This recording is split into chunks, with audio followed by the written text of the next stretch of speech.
Saudara-saudari terkasih, apakah saudara sudah memulai hari ini dengan penuh sukacita dan punya niat untuk berbuat baik meskipun kecil? Semoga Tuhan memberkati niat baik saudara. Hari ini saya ingin berbicara tentang hidup rohani. Hidup rohani itu apa sih? Sering kita merasa bahwa hidup rohani itu adalah hidup yang berkaitan dengan yang roh, atau yang berlawanan dengan yang jasmani. Menurut saya benar tetapi tidak tepat. Ada yang lebih sederhana untuk menjelaskan tentang hidup rohani.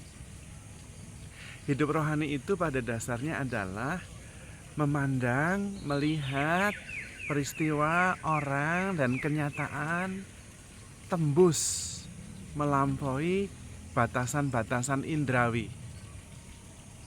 Nah, itu hidup rohani. Karena itu, orang yang masuk dalam kehidupan rohani, pandangannya cukup luas. Tidak cepat menghakimi pada apa yang kelihatan, atau yang dia dengar. Karena pengertian, pandangannya, perspektifnya menembus batasan-batasan yang jasmani dan yang indrawi. Karena itu juga tidak cepat bereaksi. Dan kalau bereaksi, biasanya lebih dalam dan lebih bijaksana. Misalnya, mendengar ada orang yang mengatakan sesuatu yang negatif tentang dirinya. Maka, yang menjadi fokus bukan apa yang dia dengar oleh telinganya, apa yang dia pikirkan, tetapi menembus lebih dalam. Lalu kemudian mulai berefleksi, apakah benar yang dikatakan? Yang kedua, ini persoalan siapa? Persoalan yang mengatakan atau persoalan saya? Kalau itu persoalan saya, bagus, saya bisa mengubahnya. Sesederhana itu, tidak perlu emosional. Kalau itu persoalan yang sedang membicarakan saya, juga tidak perlu emosional karena itu bukan persoalan saya. Maka kemudian reaksinya bisa lebih bijaksana. Demikian juga halnya kalau melihat sesuatu. Kalau ada orang yang di jalan mengendarai mobil, ngebut, kemudian hampir menabrak, dia juga tidak cepat bereaksi. Tetapi mulai bertanya diri, mengapa dia begitu? Apakah dia tergesa-gesa? Apakah ada sesuatu yang membuat dia ingin cepat-cepat sampai? Bisa jadi orang tuanya sakit, harus segera dibawa ke rumah sakit sehingga dia cepat-cepat. Lalu kemudian dia tidak cepat menghakimi. Itulah hidup rohani. Melihat jauh lebih dalam, menembus batasan-batasan indrawi. Dan itu efeknya ternyata luar biasa. Kita menjadi tidak reaktif. Yang kedua, kemudian kita bisa menjadi lebih bijaksana. Karena pandangannya begitu luas. Kita juga lebih bisa mengerti, tidak cepat menghakimi, dan kemudian ini yang penting. Kita lebih mempunyai sikap yang namanya acceptance. Mengapa? Karena dalam hidup rohani tidak ada batasan. Justru hidup rohani adalah melihat segala sesuatu melampaui batas-batas jasmani, batas-batas indrawi. Dan karena itu praktis tidak ada batasan. Termasuk melihat penderitaan, melihat kemalangan, melihat peristiwa negatif. Dalam hidup rohani, segalanya menjadi positif. Karena yang membuat negatif adalah keterbatasan yang ada pada kita. Dengan menembus batas-batas itu, maka yang ada hanya yang positif saja. Apalagi kemudian dalam hidup rohani kita mulai sadar bahwa sebetulnya saya dan yang lain itu sama dan satu. Kalau dalam bahasa kitab suci, kita ada dalam gereja yang sama, baptisan yang sama, keselamatan yang sama. Satu Tuhan, satu baptisan.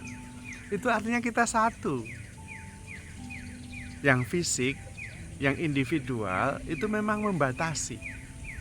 Tetapi dasarnya, kalau kita bisa menembus batas-batas yang fisik itu, aku dan engkau itu satu. Satu Tuhan, satu baptisan. Dan kalau kita sudah satu, praktis sebetulnya seluruh persoalan selesai. Karena persoalan itu ada ketika saya merasa terpisah dengan yang lain. Aku dan engkau terpisah, maka kemudian di situ ada persaingan, ada sakit hati, ada iri hati, dan segala macam hal yang lain. Nah, kalau aku dan engkau sama, satu, mau iri hati dengan siapa? Iri hati dengan diri sendiri, nggak masuk akal. Merasa tidak aman dengan diri sendiri, nggak masuk akal. Maka ketika kita bisa dalam hidup rohani, bisa melihat kesatuan di antara perbedaan itu. Dan itu sebetulnya adalah Bhinneka Tunggal Ika yang sebenarnya. Yang berbeda-beda itu adalah ekspresinya saja.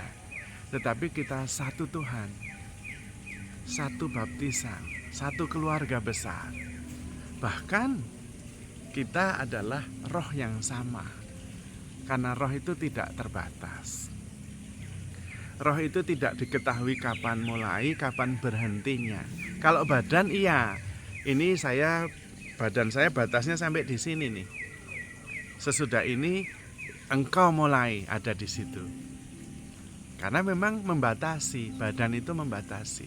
Tapi roh tidak. Dan karena itu kita sungguh-sungguh satu. Nah, kalau kita dengan yang lain sudah satu, ya persoalan sudah nggak relevan. Memarahi diri sendiri ya aneh, menurut saya. Sakit hati dengan diri sendiri ya susah dimengerti. Karena itu Tuhan selalu mengatakan dan mendoakan dan berharap kita semua menjadi satu. Bahkan Tuhan Yesus berdoa kepada Bapanya, ya Bapa, jadikanlah semua murid itu satu, seperti engkau dan aku satu, supaya dunia tahu bahwa mereka semua adalah muridku. Karena rupanya kesatuan itu penting sekali, menghapus segala persoalan. Dan kalau kita menghayati hidup rohani yang membuat kita satu dengan yang lain, kemudian masuk dalam keabadian yang tanpa batasan, maka sebetulnya kita bisa mengatasi seluruh persoalan yang ada. Karena persoalan itu terbatas, kita tidak terbatas. Persoalan itu sementara, suatu ketika akan lenyap, kita abadi. Dan karena itu kita bisa melihat segala-galanya dengan lebih jernih, dengan lebih luas. Maka yang ada adalah kelegaan, keterbukaan. Dan sungguh benar ketika Tuhan mengatakan, datanglah kalian semua yang letih, lesu, dan berbeban berat. Aku akan memberikan kelegaan kepadamu. Dan itu benar. Di dalam Tuhan yang ada adalah kelegaan. Semua diterima.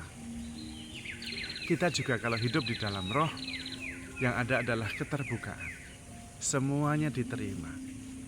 Sikap yang kurang menyenangkan, pikiran-pikiran yang muyek, atau kebenaran kebaikan menurut pikiran, itu kemudian semuanya menjadi luruh. Karena yang ada adalah kesempurnaan. Di dalam roh tanpa batasan. Dalam roh yang ada adalah keutuhan. Terutama karena kita bersatu dengan Tuhan di dalam roh. Tuhan ada di dalam diri kita. Roh Kudus dikaruniakan kepada kita. Kita menjadi satu dengan Tuhan yang selalu menyertai kita sebagai Sang Immanuel. Dan karena itu kita selalu satu dengan yang lain tuh juga satu di dalam Tuhan. Maka mari saudara-saudari terkasih, kita sungguh-sungguh hidup di dalam roh, menjalani hidup rohani yang hanya ada kedamaian, sukacita, dan rasa syukur. Karena kita selalu bersama Tuhan dan ada di dalam Tuhan. Dan Tuhanlah sang penyelenggara kehidupan yang bijaksana. Maka saudara-saudari terkasih, handle yourself with care because you are loved. Tuhan memberkati.